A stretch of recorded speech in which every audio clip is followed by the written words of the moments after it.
Lucas capítulo 24, é uma história linda, é a história dos discípulos a caminho de Emaús. Eu quero ler esse texto com os irmãos. Nós vamos ler a partir do verso 13, nós vamos ler esse texto e nós vamos fazer algumas perguntas. E eu quero partilhar com vocês nessa noite. De manhã eu partilhei um ponto, tá bom? Mas hoje, agora à noite, no mesmo tempo que eu usei de manhã, e eu já vou colocar o meu celular aqui para eu ter noção do tempo, tá bom? Um pregador uma vez disse assim: o duro não é quando o povo dorme durante a mensagem, o duro é quando eles começam a fazer assim com o relógio. Né?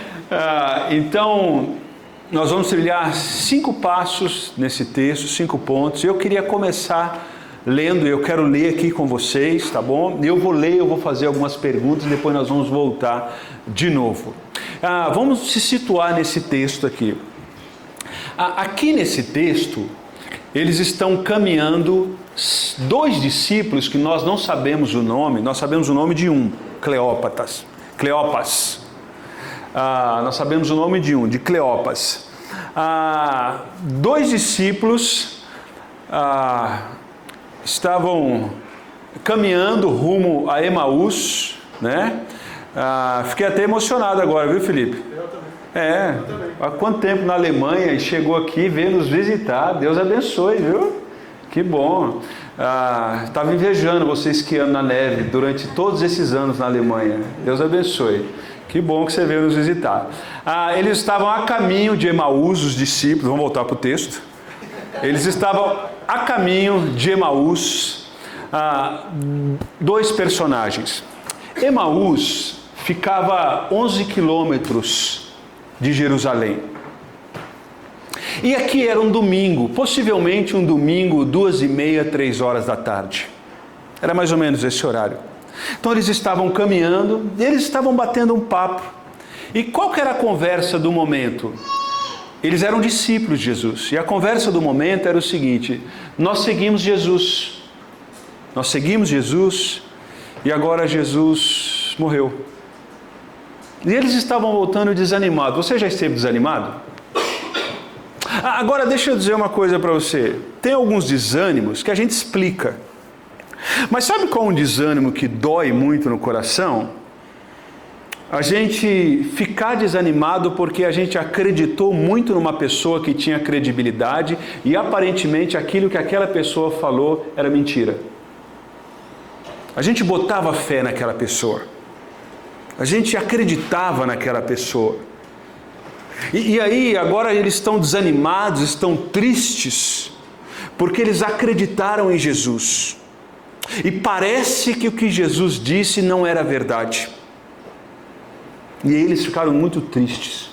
E agora eles estão a caminho de Emaús, voltando para sua casa, sendo que há 3 anos atrás eles tinham saído de Emaús para seguir Jesus, tinham aberto mão de tudo para seguir Jesus. Estão entendendo? Esse é o cenário. Então deixa eu ler aqui com vocês. Vai dizer o seguinte: naquele mesmo dia, 2 deles estavam indo para um povoado chamado... Aonde? Jacareí, São José ou Emaús? Aí, vocês são feras. Emaús.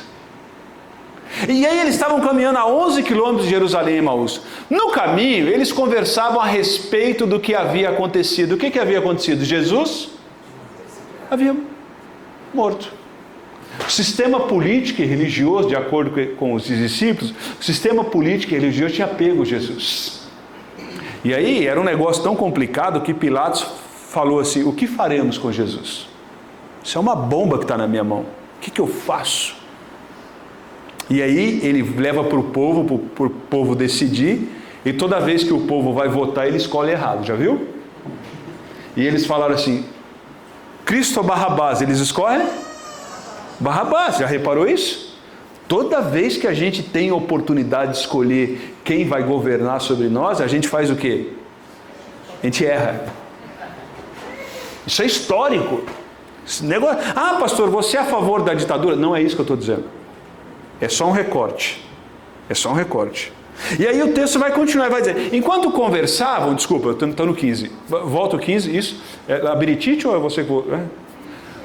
Enquanto conversavam e discutiam, o próprio Jesus se aproximou e começou a caminhar com ele. Já pensou você caminhar numa estrada? E aí você está desgostoso, você está triste, você está desacreditado, de repente aparece quem? Jesus. E Jesus aparece, e o texto, verso 16, vai dizer, mas os olhos dele foram impedidos de... Então Jesus aparece, começa a conversar com os caras não sabem quem é Jesus. Mas os caras durante 3 anos seguiram quem? Mas Jesus aparece com o corpo glorificado. O corpo que a gente vai estar no céu. Agora, qual é o corpo que a gente vai estar no céu? Não sei. A Bíblia diz que é o corpo incorruptível. Então tudo aquilo em mim que é corruptível, não vai ter no céu. Então tipo assim, ó, olha que alegria, no céu eu vou ter o peso certo. Entendeu? Tudo que o pecado, tudo que a natureza pecaminosa deixou marcas em mim, no céu eu não. Corpo incorruptível. Tudo que era corruptível, a gente será revestido, Paulo vai dizer, de incorruptibilidade. Tá bom? Ah, mas a gente vai reconhecer um ou outro no céu? Lá a gente conversa. A questão não é se vai reconhecer, se vai ter rua de ouro, como é que vai ser. A questão é a seguinte, eu quero ir para lá. Tá bom? Essa é a questão. Eu vou para lá. E você também vai. Nossa, você não vai? A gente vai para lá. A gente vai para lá não é porque eu estou falando. A gente vai para lá porque a gente creu em Jesus como Salvador. É isso. Tá bom? Então volta aqui. E aí no verso 17 eles perguntaram, sobre o que vocês estão discutindo enquanto caminhavam? Eles pararam com o rosto entristecidos, um deles chamado Cleopas, e perguntou, você é o único visitante em Jerusalém que não sabe das coisas que estão acontecendo? Jesus pergunta, o que vocês estão falando? Aí eles falam, você está de brincadeira com a gente, né? Você não sabe o que está... Você é o único que não sabe o que está acontecendo. Que coisas, Jesus pergunta? Olha a paciência de Jesus. Que coisas são essas? Perguntou ele. O que aconteceu com Jesus de Nazaré? Respondeu. Ele era um profeta poderoso em palavras e em obras diante de Deus e de todo o povo. Verso 20. Os chefes do sacerdote e as nossas autoridades o entregaram para ser condenados à morte e o crucificaram. E nós esperamos que ele iria trazer a redenção de quem? Deixa eu dar um dado aqui para você, e aí a gente vai entrar no texto. Naquela época, Roma tributava sobre Israel 68% dos tributos do olerite. A olerite é muito brega, né? Do pagamento, da contribuição. Só para você ter uma ideia do que eles passavam, 68% do que você ganhava por mês ficava como tributo para o Império Romano. Você já viu alguém que tem inveja disso e está querendo fazer isso com a gente? Então quando eles olham para Jesus, eles falam isso, eles dizem, a gente aguardava um grande libertador, mas não é um libertador da condenação eterna, é um libertador do jugo do Império Romano. A gente quer alguém que seja um político justo. A gente quer um imperador justo. E aí, era essa a percepção no domingo à tarde. E a gente achava que Jesus seria esse cara. Mas sabe o que aconteceu? Ele morreu. E agora a gente está voltando para Emaús decepcionados. Porque a gente investiu 3 anos da nossa vida nisso. E sabe o que sobrou para a gente? Voltar para Emaús. Você não sabe disso que aconteceu? Eles estão dizendo. Você não sabia disso que aconteceu? Algumas das mulheres entre nós nos deram um susto. Que susto eles estão contando para Jesus? Foram de manhã bem cedo ao sepulcro e não acharam o corpo? Por que não acharam o corpo dele? Porque ele... Mas eles não acreditavam que Jesus ressuscitou. Voltaram e nos contaram que tinha tido uma visão de anjos. E disseram que ele estava lá vivo. 24. Alguns dos nossos companheiros foram ao sepulcro e encontraram tudo exatamente como tinha dito. Mas não viram o corpo de Jesus. Ele lhes disse, Jesus vai dizer para esses dois caras agora: como vocês custam a entender e como demoram a crer em tudo que os profetas falaram. Não devia Cristo sofrer essas coisas para entrar na sua glória? Jesus está dizendo, deixa eu dizer para vocês, a gente está falando isso desde o início para vocês. Os profetas falaram isso. Como que vocês custam a entender? Vocês não estão entendendo? Jesus está dizendo para aqueles homens que não havia reconhecido Jesus no caminho. O texto continua. E ele vai dizer o seguinte. Ele continua, irmão? Continua. Quando estava à mesa com eles, eu acho que tem um antes. Isso. Hã? Já estava nele, é esse aí, né? Eu nasci de 7 meses, desculpa. E começando por Moisés e todos os profetas, explicou-lhe o que constava a respeito dele em todas as escrituras. Então o que ele está dizendo no verso 27? Jesus pegou os caras e começou de Gênesis e foi explicando para eles: olha, lembra disso? Lembra disso? Lembra disso? E chegou nos profetas, lembra disso? Então é Jesus. É sobre Jesus que está sendo dito. Verso 28. Ao se aproximarem do povoado para o qual estavam indo, qual era o povoado? Emaús. Jesus fez como quem ia mais adiante. Eles estavam no caminho, Jesus acabou de contar a história, falou com eles, Jesus, um abraço, qualquer dia a gente se vê. E Jesus ia continuar.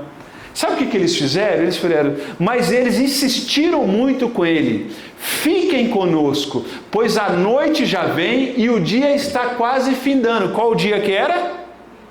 Domingo. Domingo. O dia está quase findando, 18 horas.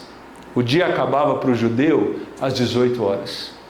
O dia está quase findando. Então ele entrou para ficar com eles. E olha a cena o que acontece aí. Quando estava à mesa com eles, tomou o pão e deu graças e partiu e deu a eles. Então o que aconteceu? Os olhos foram abertos.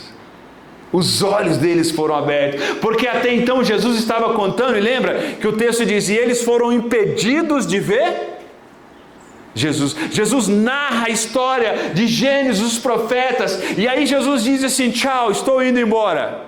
E eles falam: não, Jesus, fica aqui. Eu não sei quantos aqui nessa noite foram assim, assembleando quando era da juventude. Alguém foi? Lembra daquela canção Divino Companheiro? Lembra? Fica, Senhor, já se faz tarde. Tens meu coração para morar.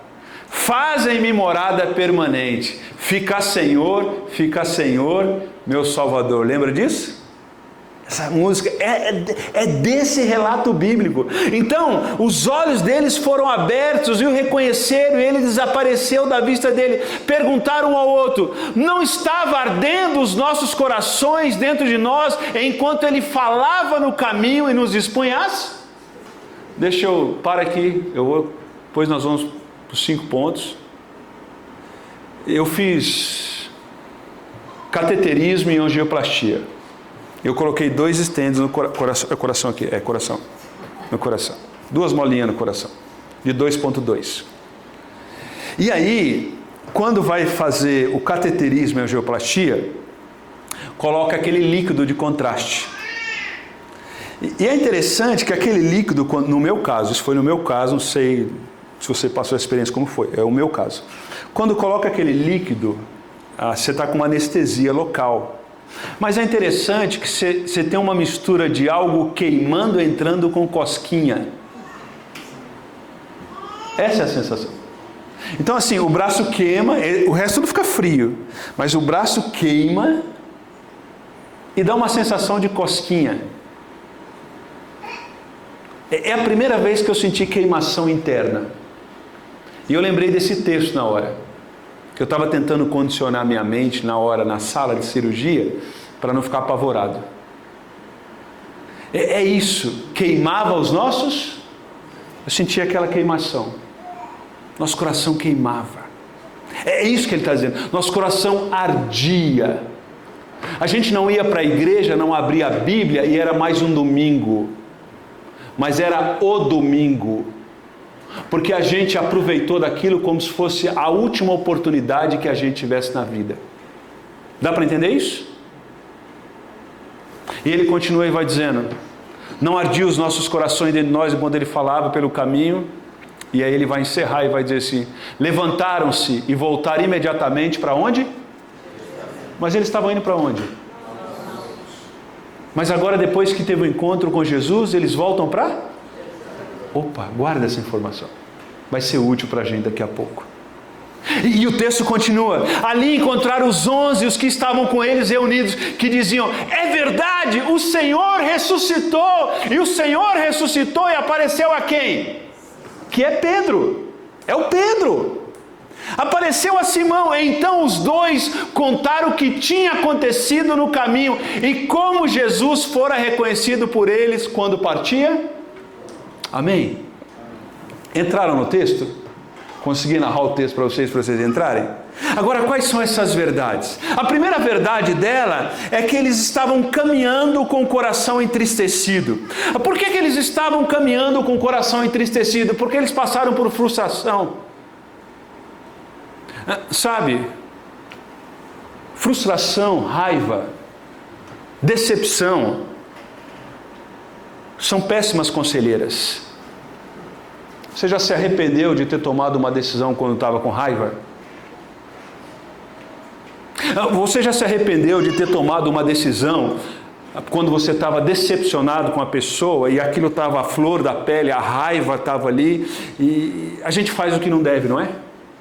E aqui os olhos deles estavam fechados, sabe por quê? Porque eles estavam decepcionados. Os discípulos estavam voltando para Emaús, cheios de tristeza e decepção.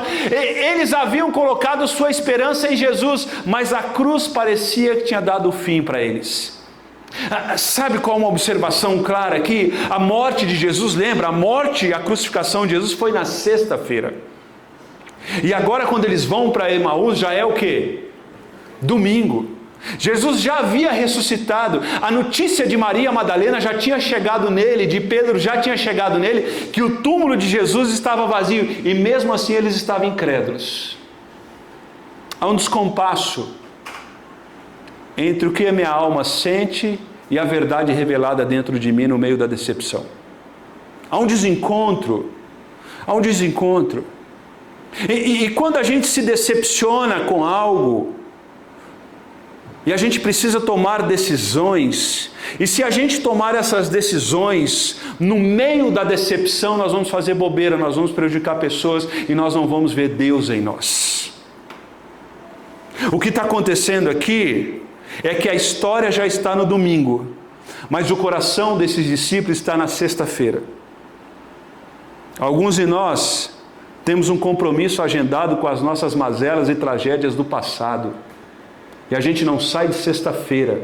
A gente deveria estar vivendo domingo, mas a nossa agenda ainda está na sexta-feira. Gente que nos decepcionou no passado, a gente carrega essas pessoas até hoje e a gente não se livra disso. Gente que nos ofendeu, gente que foi desleal com a gente que falou mal da gente. A gente já perdoou, Deus já deu um jeito nisso, mas a gente continua vivendo com essas pessoas na nossa agenda de sexta-feira, e hoje já é domingo. Nós carregamos, parece que temos um compromisso com essas mazelas. Eu já brinquei com vocês aqui, já contei a história de uma tia que eu tenho, está gravando e agora já foi, de uma tia que eu tenho que você não pode perguntar dela, como é que a senhora está? Pronto, acabou o mundo. Porque ela vai começar a contar tanta tragédia da vida dela, sabe? Nós estamos vivendo um domingo e essa pessoa continua com a sua agenda da sexta-feira à noite. Jesus ressuscitou, é vida nova. Ele cumpriu a sua promessa. Mas deixa eu narrar um camarada nas Escrituras que passou uma grande decepção. 2 Timóteo capítulo 4 narra a história de Paulo. O final da vida de Paulo, aquele grande apóstolo que foi um dos homens mais geniais de toda a nossa história. Uma cabeça espetacular. Esse homem implantou igreja, esse homem escreveu livros, esse homem foi um educador, esse homem foi catequizado aos pés de Gamaliel. E no final da vida dele, em 2 Timóteo capítulo 4, ele vai descrever uma percepção que ele tem sobre a morte dele. E ele vai dizer o seguinte: combati o bom combate, lembra disso? Lembra disso? Combati o bom combate, terminei a corrida e guardei. Paulo vai dizer o seguinte, deixa eu dizer, eu já estou velho. Ele vai dizer o seguinte: eu aprendi uma coisa na vida, Paulo está dizendo, no meio dessas decepções que eu tive. Ele vai dizer o seguinte: combati o bom combate. Sabe o que isso quer dizer? Paulo está dizendo: eu escolhi as brigas que eu ia brigar. Olhe para mim e presta atenção. Para de ficar brigando tudo quanto é briga que aparece na sua frente. A Bíblia está dizendo: combati o quê? O quê? O bom? Se você esfriar um pouco a sua cabeça, metade das confusões que você entra, você não entraria. Dá para entender? Amém? Combati o bom? Escolha as brigas. Não sai por aí brigando tudo quanto é briga que aparece na sua frente. Escolha as brigas. Mas Paulo está dizendo assim: eu aprendi a viver moderado. Sabe por quê? Eu completei a corrida. Paulo não diz assim: cheguei em primeiro lugar. Diz? Ganhei de você. Ganhei de você, cheguei primeiro. É isso que ele diz? Ele está dizendo: eu completei? Cada um tem uma corrida aqui. E a sua corrida é diferente da minha. Não queira correr a minha corrida.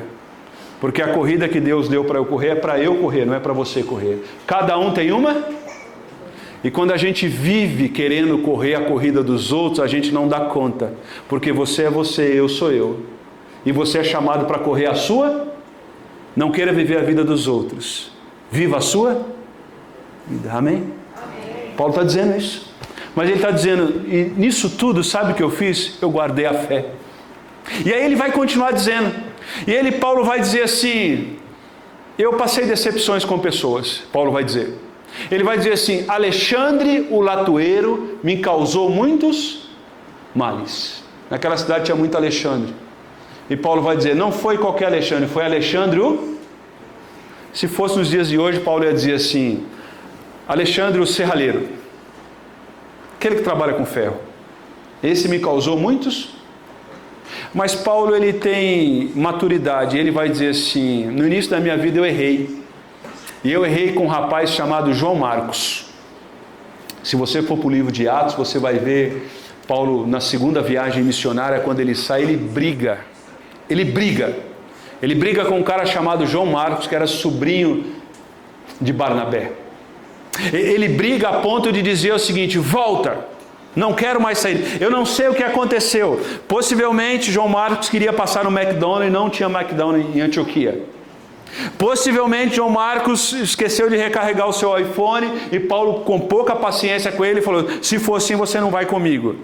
Possivelmente João Marcos era a geração Z e nós que somos da geração A, qual a paciência que a gente tem com a geração Z?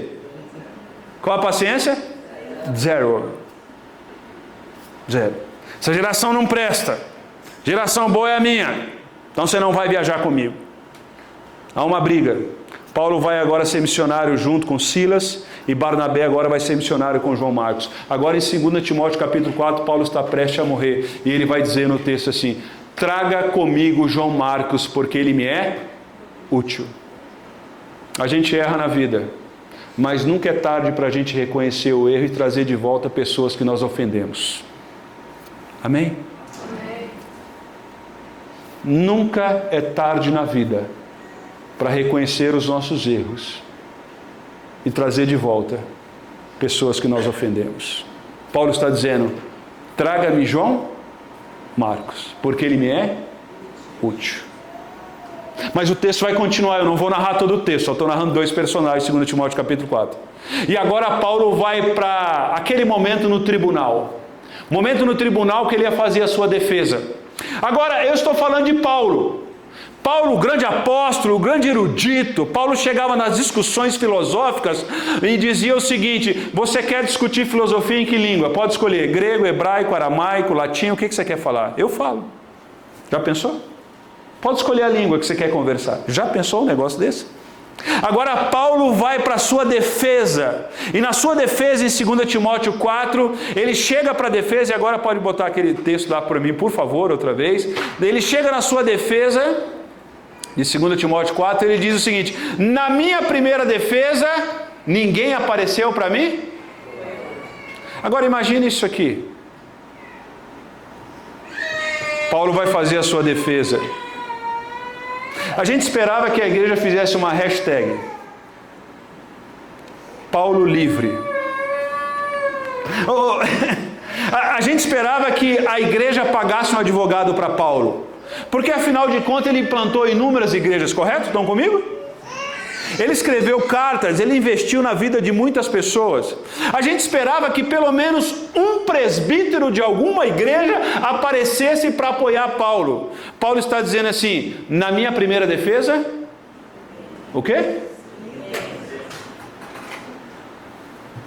Há uma dor na velhice. E uma das dores da velhice é o abandono daquelas pessoas que nós dedicamos a vida inteira a elas. Dá para entender? Estão me entendendo? Amém? Eis que vos digo, você está atrás de profecia? Deixa eu te dar uma profecia. Eis que te digo, vai visitar seu avô. Vai visitar sua avó. Eu ouço amém? A gente quer aquele negócio de sair fogo da mão, né? Coisas práticas. Manda uma mensagem para sua avó. Mas não manda escrito, que ela não tem paciência, manda áudio. A velhice chega, a dor de não ter aqueles que você ama por perto. Agora Paulo aqui é a dor de não ter o retorno daqueles a quem eu investi a vida inteira neles. Na minha primeira defesa, ninguém veio. Já pensou? Eu não estou falando de Jefferson. Eu estou falando de quem? Paulo. O qual eu não sou digno nem de amarrar o cadastro da sandália dele. Estou falando de Paulo. Agora olha alguém maduro, que não deixou as mazelas da vida determinar o curso do seu coração, não deixou as provações da vida azedar o coração. Sabe por quê? Na minha e na sua vida nós não podemos escolher se vamos ter problemas ou não. Na vida nós vamos ter o quê? Problemas. O próprio Jesus disse: nesse mundo teremos aflições. A gente não tem a possibilidade de escolher se alguém vai machucar o nosso coração. Alguém vai machucar. O mundo é assim, a vida é assim. E aí Paulo vai dizer o seguinte: todos me abandonaram, mas olha alguém maduro que não deixou a angústia tomado conta do seu coração. Que isso não lhe seja? Que isso não lhe seja? Leia em voz alta, por favor. Eu até te dou uma oferta se você quiser, olha só. Que isso não lhe seja? Ah, você não veio me visitar. Ah, eu fiz aniversário, você não mandou uma mensagem. Paulo está dizendo assim: eu não vou cobrar ninguém. Sabe por que ele está dizendo? Verso 17, presta atenção, grifa verso 17. Mas o Senhor permaneceu. Paulo está dizendo assim: vocês me abandonaram, mas Deus não me abandonou. Amém? Amém. Deus não me abandonou. E isso é uma resolução de alguém maduro. Isso é uma resolução de alguém que não insiste em viver na sexta-feira, é domingo. Sabe essa desconexão entre a realidade e aquilo que a nossa alma balança? Paulo está dizendo o seguinte: que isso não lhe seja cobrado. A dor, a tristeza, mas eu quero dizer para você, Deus não me abandonou. Ele permaneceu ao meu lado, e não só permaneceu ao meu lado, mas Ele me deu o quê? Forças. Deixa eu te dar um parênteses aqui, que eu falei dos avós, e eu não quero te deixar triste, tá bom? Nem com sentimento de culpa. Mas se você é pai ou mãe, deixa eu te dizer, nós criamos os nossos filhos com muito amor e carinho. E nós não temos garantia nenhuma de que na velhice eles vão cuidar da gente. Vou repetir de novo, posso repetir? Nós criamos os nossos filhos com amor e carinho, mas nós não temos garantia? Garantia? Nenhuma. Nenhuma. Nenhuma. Nenhuma. Entendeu a dica que eu estou dando? Nenhuma. Que isso não lhe seja cobrado, porque Deus não me abandonou. Deus não me abandonou. É isso que Paulo está dizendo. Amém? Amém. Primeiro ponto, deixa eu correr aqui para os próximos e a gente já está acabando, tá bom? Segundo, Jesus se aproxima mesmo sem ser reconhecido. Olha que legal, Jesus não foi reconhecido, mas nem por isso ele deixou de se aproximar. Isaías, eu gosto muito de Isaías capítulo 40, que diz assim, que Deus pega toda a água do planeta na concha da sua mão. Ele mede toda a circunferência do universo na palma da sua mão. Essa expedição Artemis 2 foi fantástica. Foi linda. A postura dos cientistas foi linda. Como eles fizeram. Eu fiquei assim maluco de saber que tem um banheiro no espaço. Banheiro, privada, você viu? 120 milhões! E ainda foi uma astronauta, uma cientista que foi a encanadora do projeto. Como que Deus dá sabedoria ao homem e à mulher, não é verdade? E como isso está sendo usado e como vai trazer benefícios para nós, louvado seja Deus por isso. Agora, sabe esse universo, toda essa circunferência que a gente viu, Isaías 40 está dizendo que Deus marcou isso e mediu isso com a palma. Quem aqui jogou bolinha de gude quando era criança? Lembra da bolinha de gude? Aqui chama birosca ou bolinha de gude? Hã? Birosca / bolinha de gude. Lembra? Eu tinha um amigo que tinha aquela mão de estádio. Eu, como tinha a mão pequena, eu sempre fazia assim. Olha o braço. Deus pega a mão, ele mede a circunferência do universo. Agora deixa eu dizer, esse Deus que pega a água do universo na concha da sua mão e mede a circunferência, ele vem agora para 2 discípulos. E os discípulos eram discípulos famosos que nós conhecemos. Ele vem e fica do lado dos caras. Deixa eu te contar uma história para ilustrar o que eu estou dizendo. Meus filhos eram pequenos. E nós mudamos para uma casa e saiu um determinado videogame. E a gente não tinha todo o dinheiro para comprar videogame. E eu disse assim para eles, vamos orar. Vamos orar, a gente tem tanta grana e vamos orar para Deus abrir porta de um videogame. E aí eu nunca vi meus filhos orando tanto na vida como naquelas datas. E eles começaram a orar para que Deus desse um videogame para eles, principalmente o Felipe. Começaram a orar para Deus, e aí em casa, na hora do almoço, eles oravam e lembravam do videogame. Passou mais ou menos uma semana, eu lembro exatamente a fisionomia do menino, a roupa que estava e como que ele falou comigo no portão. Apareceu um menino, bateu na porta da minha casa e falou assim, você que é o pastor? A gente começou muito novo no ministério e eu lembro que eu e Jussara, a gente morava numa casa e pessoas batiam na porta da nossa casa, a gente saía para atender, eles falavam, seu pai está? E ele chegou e disse, você que é o pastor? Eu falei, sou. Não, o pastor. Eu falei, não, sou eu. E o menino disse, fiquei sabendo que você quer comprar um videogame. Eu falei, sim. Que videogame que você tem? Era aquele videogame. Deixa eu ver. Não. O videogame que meu avô me deu, já tem um, esse está novinho. E lembra aqueles cartuchos de jogos que tinha? E o menino falou assim, eu lembro até hoje, o menino falou assim, e tem 11 jogos novos. Quanto você está pedindo? Era metade do preço de um videogame. Videogame novo, naquela época você comprava os jogos e veio com 11 cartuchos novos. Deus é aquele que marca a circunferência do universo com a palma da mão, bebe a água, pega a água do universo na concha da sua mão, mas é aquele também que ouve a oração de uma criança para comprar um videogame. Está entendendo? Mas ele também inclina os seus ouvidos e ouve a oração de uma criança que tem o desejo de comprar um videogame. É isso que está acontecendo aqui. Jesus chega perto dos seus discípulos, ele chega perto dos seus discípulos, mesmo não sendo reconhecido, porque os olhos deles estavam impelidos. Mas não só isso, a terceira observação agora é que o coração deles arde quando a palavra é revelada, amém?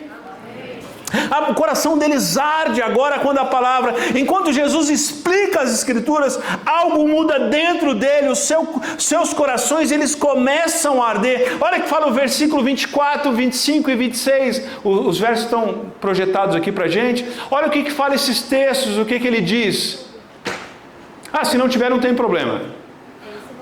Esse não tem. Olha o que fala o verso 24...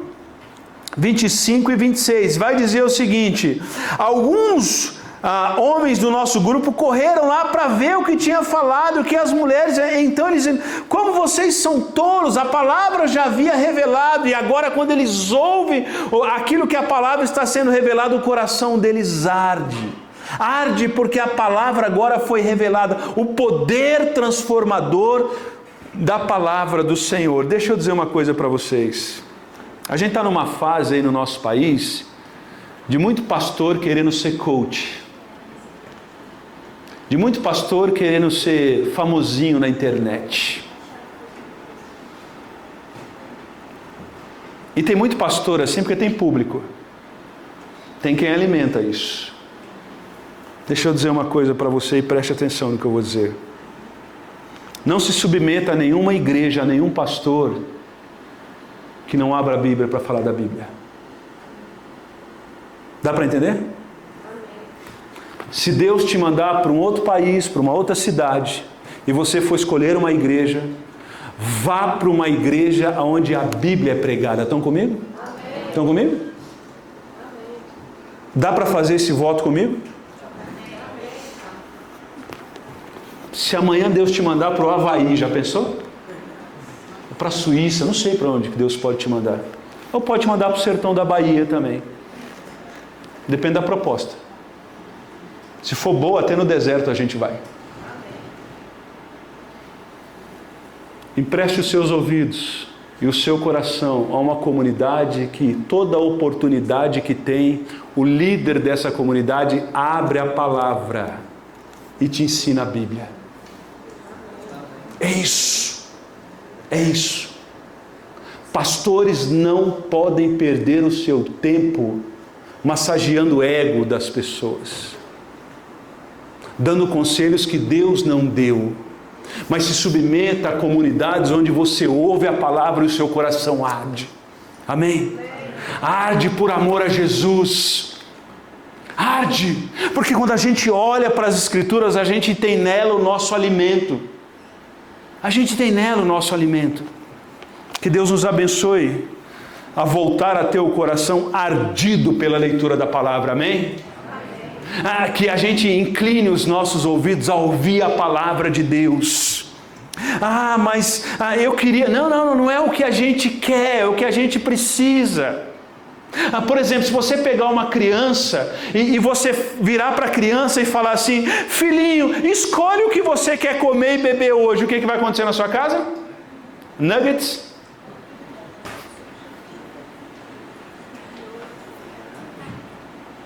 Fandangos? Coca? Salsicha? Se eu te contar como é feito salsicha, você nunca mais vai colocar isso na boca. Você está entendendo?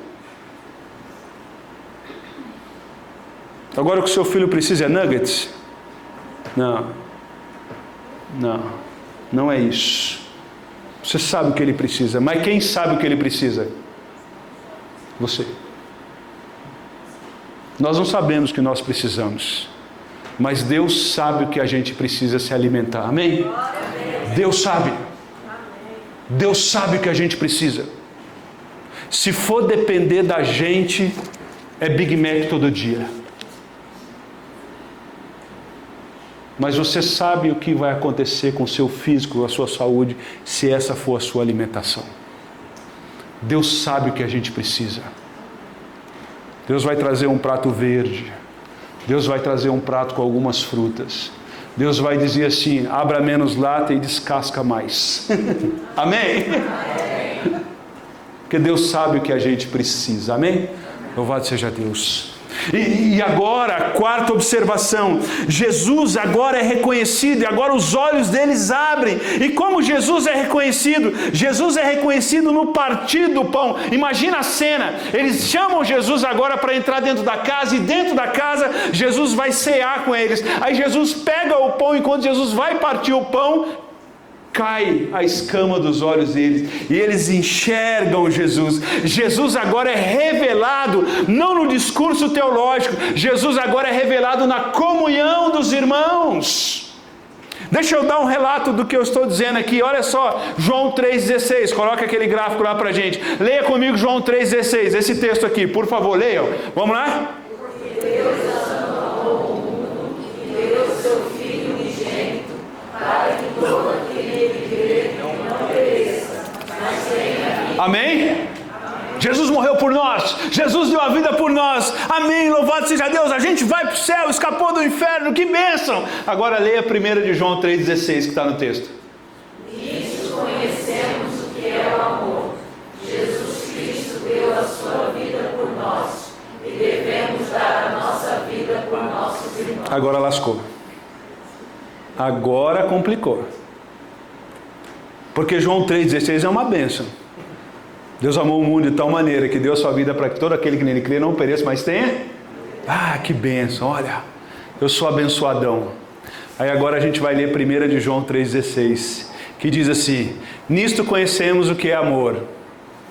Jesus deu a vida por nós, amém, louvado seja Deus. E agora o que acontece?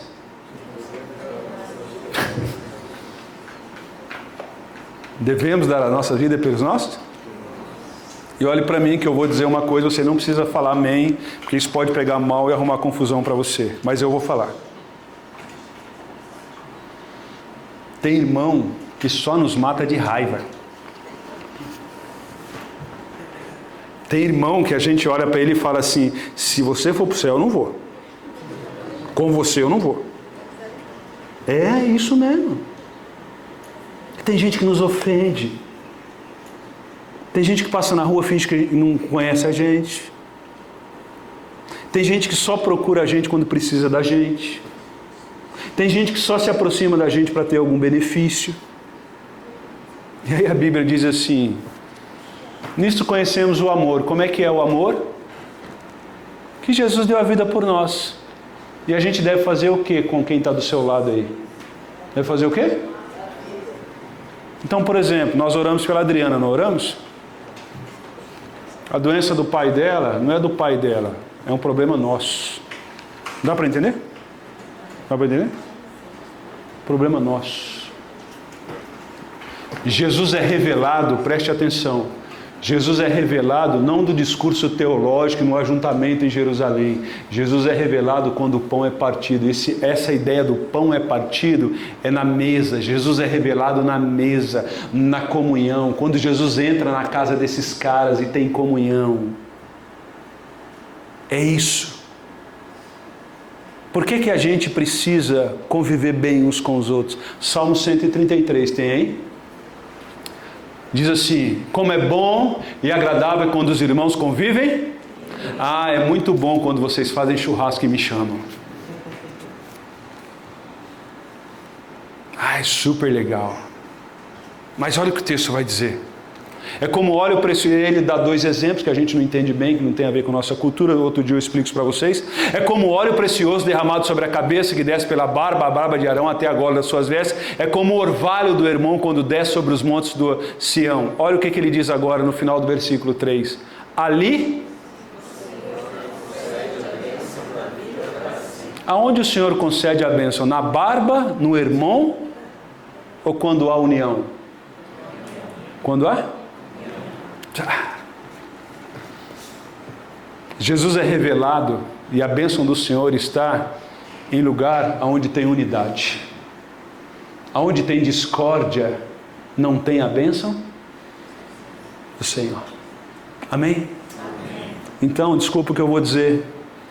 Alguns de nós podemos impedir a bênção de Deus nesse lugar. Como é que a gente impede a bênção de Deus? Quando a gente não ama. Quando a gente ama, a gente derrama a bênção de Deus. Dá para entender? É isso. Por que a igreja tem que ter comunhão? É para ter um ambiente legal, da gente comer uma carne e passear? É também. Mas deixa eu dizer, a gente precisa conviver aqui entre a gente, não é para ter um ambiente legal, é porque quando a gente convive bem, a bênção de Deus é derramada sobre nós. É isso. E quando a gente não convive bem, os nossos olhos não são abertos, e a gente não vê Jesus. Mas quando eles partem o pão na mesa, na casa, aí Jesus é revelado. Estão entendendo? Porque Deus amou o mundo, isso é fantástico. Mas como é que a gente demonstra esse amor? Se Deus morreu por nós, nós devemos dar a vida pelos nossos irmãos. E aí eu acabo agora no quinto ponto. O quinto ponto é quando a tristeza se transforma em missão. Depois deles reconhecerem Jesus, eles voltam imediatamente para onde? Jerusalém. Eles voltam imediatamente para... Sabe qual é o nosso problema? Nós não devemos ir para Emaús, e a gente insiste em ir para Emaús. Sabe por quê? O nosso destino não é Emaús, o nosso destino é Jerusalém. Lembra de Atos que vai dizer o seguinte: fiquem em Jerusalém e esperem que eu vou mandar o outro Consolador. E aonde foi o Pentecoste, o derramamento do Espírito Santo? Foi em Emaús? Foi aonde? Jerusalém. O seu lugar é em Jerusalém, o seu lugar não é em Emaús. E via de regra, quando a gente sofre decepção e não vê a mão do Senhor, porque não tem comunhão entre nós, nós estamos caminhando para onde? Emaús. E eu encerro contando uma história para você. Essa história é simples, porque o texto vai dizer o seguinte: Jesus conversou com eles, e daqui a pouco Jesus sumiu. Jesus sumiu. Uma vez eu estava contando isso para os meus filhos quando eles eram pequenos, essa história. E aí, eu falei assim: e aí Jesus sumiu? E eles eram bem pequenininhos. E um deles falou assim: não, Jesus não sumiu não. Jesus entrou no cara. Eu disse: é isso. Jesus não sumiu. Jesus entrou? Ele entrou no cara. Ele entrou no cara. No caminho de Emaús, Jesus não sumiu. Jesus entrou na Pietra. Dá para entender? Jesus entrou no Rômulo. Jesus entrou no cara. Jesus entrou na Lu. Jesus entrou no Lucão. Jesus entrou no Felipe. Jesus entrou no Alisson. Jesus entrou no Marcelo. Jesus não sumiu, Jesus entrou. E aí sabe qual é a aplicação? Quando alguém fala assim: eu não sinto Jesus, eu não vejo Jesus. Desculpa o que eu vou dizer. Muito prazer. Jesus. Dá para entender? Porque lá na igreja de Antioquia, a primeira vez que os discípulos, os cristãos foram reconhecidos, eles falaram assim: aí vem os cristãos, e a palavra cristão ali é pequenos cristos. A primeira vez que os discípulos de Jesus foram reconhecidos como cristãos foi na igreja de Antioquia, não foi em Jerusalém, foi em Antioquia. E quando eles são reconhecidos pelos de fora, eles dizem: ali vai os pequenos cristos. Lá em Emaús, Jesus entrou no cara, nos caras. E aonde está Jesus? Muito prazer. Jesus me mandou aqui, eu represento Ele. Dá para entender? Quando você chegar no seu trabalho amanhã, você representa quem? Muito prazer, Jesus chegou para trabalhar. E se Jesus chegou para trabalhar aqui, o ambiente vai ser transformado. Dá para entender? Lá dentro de casa, na sua casa, preste atenção nisso. Jesus chegou, muito prazer. Lá na escola que você dá aula, Jesus chegou, muito prazer. Jesus sumiu, não, Ele não sumiu. Pai, Ele entrou no cara. Nosso destino não é Emaús. Nosso destino é Jerusalém. Mas não é a Jerusalém terrena, é a Jerusalém celeste. Então os nossos olhos se abriram. Que Deus nos abençoe. Amém. Feche seus olhos, eu quero orar com você. Saia daqui nessa noite, meu irmão e minha irmã, não com uma atitude arrogante, mas conscientes de que agora você representa Jesus. Jesus entrou em você. Olha que privilégio. Um dia eu e você estávamos caminhando para Emaús, com os nossos olhos fechados, e Jesus veio ao nosso encontro. Jesus nos salvou e agora a gente vai para Jerusalém, não mais para Emaús. Que as decepções, que as angústias que você já passou, está passando ou vai passar, não tire de você a percepção de que todos podem ter te abandonado, mas Deus não abandonou. E se amanhã você passar por decepção, não permita que a decepção amargure o seu coração. Você não está vivendo mais na sexta-feira, hoje é domingo da ressurreição. A nossa agenda é a agenda de Deus para a nossa história. Agora vai para Jerusalém, porque lá o Espírito Santo vai descer sobre vocês. Jesus está em mim, Jesus está em você. E agora nós somos os pequenos Cristos, aonde formos. Nada pode nos pegar de surpresa, nada surpreende Jesus, porque Jesus não veio para nos libertar de Roma, Jesus veio para nos levar a Jerusalém celestial. Não é Roma o nosso problema. Aliás, nós não temos mais esse problema, porque Jesus já resolveu. O Senhor está conosco e isso nos basta. Paulo vai dizer: todos me abandonaram, mas o Senhor se fez presente. Não permita que as dores, que as angústias amarguem o seu coração. Não permita que as decepções não façam você enxergar Jesus caminhando com você na estrada. Jesus não sumiu. Jesus entrou em você. Em nome de Jesus. Amém.